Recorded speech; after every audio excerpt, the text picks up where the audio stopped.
Well, Todd, while the majority of businesses across the state of Nevada are being directed to close their doors for the next month, most construction sites are still up and running. And the question is, why is all construction being considered essential? And what are these companies doing to protect the health and safety of their employees?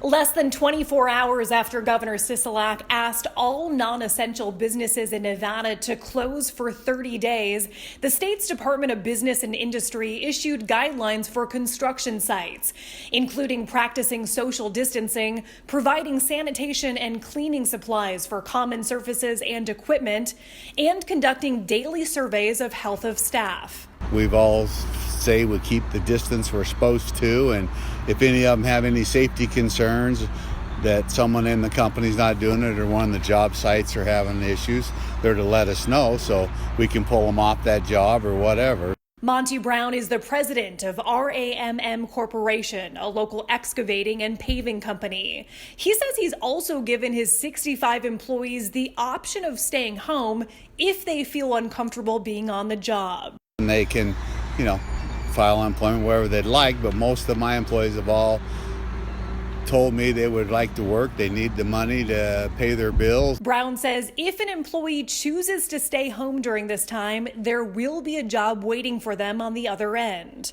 I'm basically working for them. They want the money, and I know what it's like to try to go file unemployment right now because of the tremendous amount of people. So to me, if they are scared and want to stay home, I will not. They got a job the minute they come back. I'm just doing it so they can survive and, feed their families. Brown's approach mirrors how many big companies are handling coronavirus concerns. One electrician on the site of the Google data center in Henderson says his union entered into a union agreement that allows the employer to remove an employee if they're considered high risk, or for an employee to leave the job site if there's a genuine safety concern. In either case, the employee would be put on a temporary furlough, able to collect unemployment, and able to return to work when appropriate.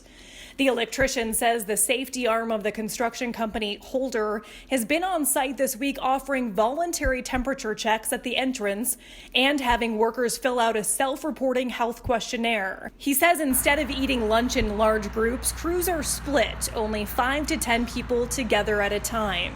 He says while the company is doing what it can, it's nearly impossible to follow CDC and state guidelines on a construction site. Between sanitizing shared equipment, proper social distancing, and keeping everyone healthy. Now, right now, one of the biggest projects in the state of Nevada is, of course, Allegiant Stadium. The stadium authority said just last week that the project is 85% complete and is expected to be done by the end of July. Now, LVCVA President Steve Hill says that they are taking extraordinary steps to protect the health and safety of employees, everyone who's involved on the site. But I wasn't able to confirm with the LVCVA, the Raiders, or the stadium authority exactly what those steps are. But we're going to be following this story for days and weeks to come. Reporting live, Jackie Kostek, 13 Action News.